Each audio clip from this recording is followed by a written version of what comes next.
ఎన్నో బూతు పనులు చేసి రాజకీయాల్లోకి వచ్చిందనే తీవ్రమైన విమర్శలను ఎదుర్కొన్న రోజా రాజకీయాల్లోకి వచ్చాక కూడా పాత అలవాట్లు ఎంతమాత్రం పోగొట్టుకోలేదు.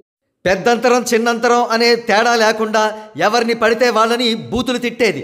ఏపీ సీఎం చంద్రబాబు నాయుడు గారిని, డిప్యూటీ సీఎం పవన్ కళ్యాణ్ గారిని, మినిస్టర్ నారా లోకేష్ గారిని అయితే మరింత దారుణమైన వల్గర్ లాంగ్వేజ్తో బూతులు తిట్టేది.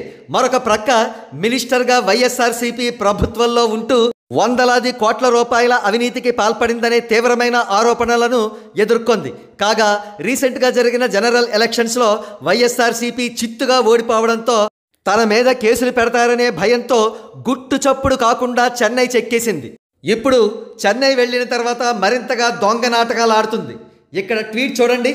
భారతదేశ ప్రధానిగా వరుసగా మూడోసారి బాధ్యతలు స్వీకరించిన శ్రీ నరేంద్ర మోడీ గారికి హృదయపూర్వక శుభాకాంక్షలు అని మోడీ గారికి ట్వీట్ చేసింది. ఇది మరొక ట్వీట్. కేంద్ర బొగ్గు గనుల మరియు ఖనిజ శాఖ మంత్రిగా బాధ్యతలు చేపట్టిన కిషన్ రెడ్డి బీజేపీ గారికి హృదయపూర్వక శుభాకాంక్షలు. కాగా కూటమి ప్రభుత్వం పెట్టబోయే కేసులకు జడుసుకుని చడీచప్పుడు కాకుండా సైలెంట్గా బీజేపీలోకి చేరిపోదామని రోజా చూస్తుందని చెప్పి జనాలు ఆరోపిస్తున్నారు.